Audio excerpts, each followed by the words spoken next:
The desirable lifestyle and outcome we should be wanting if we are those people driven to have an exceptional life shouldn't be the one of having a car, you know, having a rent. Maybe, yeah, it's a penthouse in Miami, I understand that. Maybe it's, I don't even know, like the kind of place you want to live in and what's far-fetched in your mind about what's freedom, what's a real life to be lived, and all that kind of crap. But shouldn't be a car, a rent, whatever, paying mom's mortgage off. I mean, that's the beginning, and I do understand maybe sometimes. But the kind of lifestyle, if we want to strive for a real rich life, should be the lifestyle that doesn't put us in jail 2.0.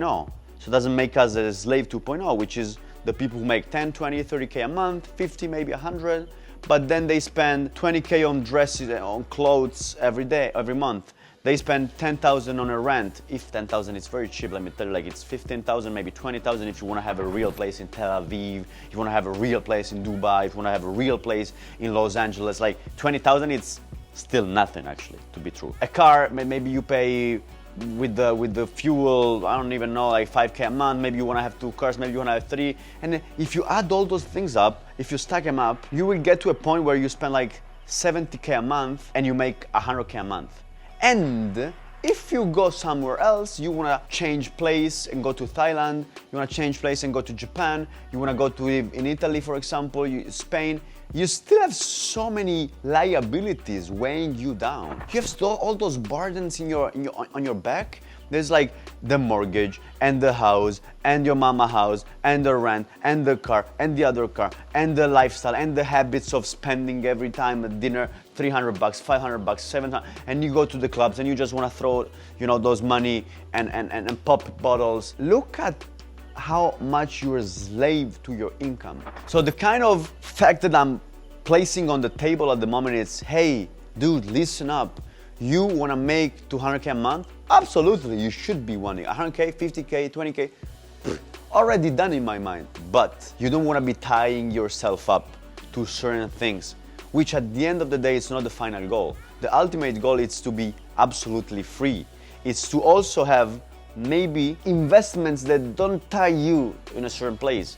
You want to invest in a company, you want to buy, not the stocks, I mean really leveraging buyout, for example. You know what, buy, restructure a whole company and sell it. All right, but if that operation for you, maybe it's gonna force you to stay in a place for 2 years more, and that's not what you love, that's not what you like. Always have to weigh, especially after you make a certain amount of money, you have to weigh if the money, you know, you're gonna make through an operation is gonna be worth the time you're gonna spend in that thing, you know? So think of the kind of multi-millionaire you wanna be. Because my kind of multi-millionaire is the one who's really traveling the world, seeing people, meeting new people, adapting himself, you know, to the environment, getting to know the real world, which is not Europe sometimes, which is not USA sometimes, which is not wherever you're from. It's a fucking different thing, which is being that you got to know the world, that you are interested in meeting new culture and intruding yourself into those cultures and just losing yourself, and you know, not every month spending half or 70 or 80 or 90 or sometimes 120% of your income. So just to close up this video, if you had some value, if I made you think for just a second, hit the subscribe button, because to me it matters. Of course, I want to build a huge English audience, public, however you want to call it. So hit the subscribe button, drop a comment if you want something else, because look, in the Italian space, I've created so many contents, like all Italian market know me for the personal development, marketing and sales and God knows what else. So if you want the same content, let's say different, because I'm also adapting the concepts to the USA and to the English, to the UK, to the European, to the world market a little bit more. I'm gonna be starting in Spanish super soon because I speak Spanish as well. So if you want something else, drop in the comments. And just to close up, think of the content of this video and make a plan of being that kind of rich, that kind of person, okay? Don't be a slave 2.0.